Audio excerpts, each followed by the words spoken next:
waxaanahay naftii hore waxaanahay naftii hore naacaw qaboowiyo nimcayo barwaaqiyo sabab lagu nagaadiyo noloshaba iloobe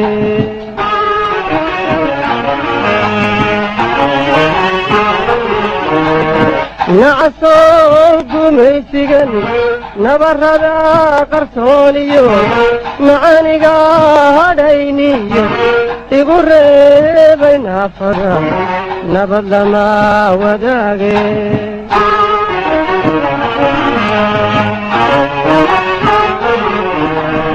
naacaw qaboowiyo nimcayo barwaaqiyo sabab lagu nagaadiyo noloshaba iloobe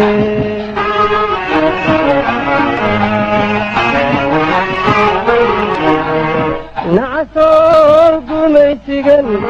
nabarrada qarsooniyo macaaniga hadhayniyo igu reebay naafada nabad lama wadaage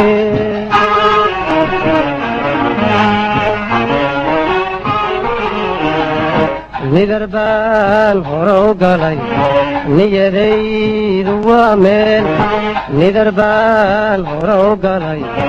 niyadaydu waa meel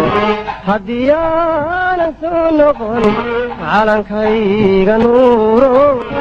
allahayow ku nabadgeli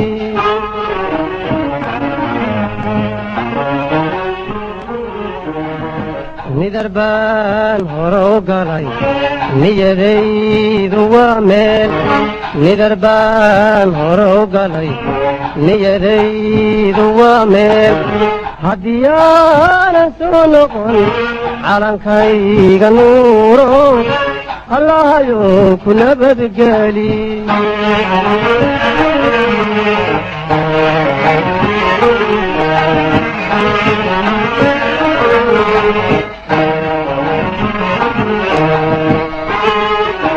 wasaaradda gaashaandhigga saaxiibadeenna kale turkiga saraakiisha ciidanka xoogga dalka Soomaaliyeed bahda saxaafadda iyo ciidanka maanta halkan muxuu ahaa ii sheegay soo gaaray ee tababarka ugu soo xirmay dugsiga Isbaarta ee dalka Turkiga waxaan ku salaamu calaykum waraxmatullaahi wabarakaatuh salaan kadib runtii waxa aad iyo aad muxuu ahaa ii sheegay farxad weyn noogu ah guud ahaanteen inaan maanta halkan ku soo dhaweyno groupkii labaad ee kamida ciidamada hadda ka imaanaya ka soo laabanaya dalka saaxiibada aan nahay ee Turkiga oo halka tababarkooda uga soo gabagaboobay dufcooyinka kale oo dhimanna insha Allah taala aan rijay doono saacadaha soo socda ama waqtiyada soo socda inay soo gaari doonaan ma doonayo inaan hadal badan sii dhaho waxaan rabaa aad iyo aad inaan ugu mahad celiyo macallimiintii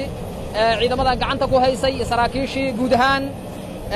ciidanka Turkiga ee runtii muxuu ahaa ii sheegay oo ugu horeeyay taliyaha xoogga iyo guud ahaan qaranka Turkiga oo ciidankan runtii quruxda badan ee horteena ka muuqday aad arkaysaan soo siiyay tababaro kala duwan in muddaana muxuu ahaa ii sheegay halka lagu soo carbinayay aaminsanahana runtii inay muxuu ahaa ii sheegay ay wax weyn ka bedeli doonaan howlgallada iyo muxuu ahaa ii sheegay waajibaadka shaqo ee ciidanka xoogga dalka Soomaaliyeed ay muxuu ahaa ii sheegay guud ahaan gobollada dalka ay ka gulinayaan gaar ahaan la dagaalanka muxuu ahaa ii sheegay nimankan nabad iyo nolol diidka ah oo ummadda Soomaaliyeed u diida muxuu ahaa isaga nasashadii idanka Ilaahay waxaan rajaynaa in muxuu ahaa ii sheegay ummadda Soomaaliyeed ay u fi doonto mustaqbal wanaagsan nolol wanaagsan kanaan dul qaadi doono Ilaahay idankiis dhibaatooyinka iyo waxa heesta ciidanka maanta halkaan aad timideenna aad qayb weyn ka qaada doontaan waxaan leeyahay marka ku soo dhawaada dalkiina hooyo aad baan ugu faraxsanahay runtii inaad soo qaadateen aqoon aad muxuu ahaa ii sheegay ku caawi doontaan ama ku saacidi doontaan ummadda Soomaaliyeed ugana saari doontaan dhibaatooyinka iyo marxaladaha ay ku jiraan aad iyo aad u mahadsantihiin waqti kale wada hadli doonaa haddii Ilaahay yiraahdo haddana waxaan ku soo dhaweynayaa wasiirka wasaaradda gaashaandhigga mudan wasiir soo dhawow taliyaha ciidanka xoogga dalka Soomaaliyeed madaxweyne Yuusuf Raage taliyaha Turksom saraakiisha kale ee military attachee-ga ee walaalaheena ee Turki ciidamada commandoska ee Gorgor oo hadda yimid qaybtii labaad oo kale qaybtooda ugu horraysa shalay aan soo dhoweynay maanta dufcadooda labaad aan soo dhoweynayna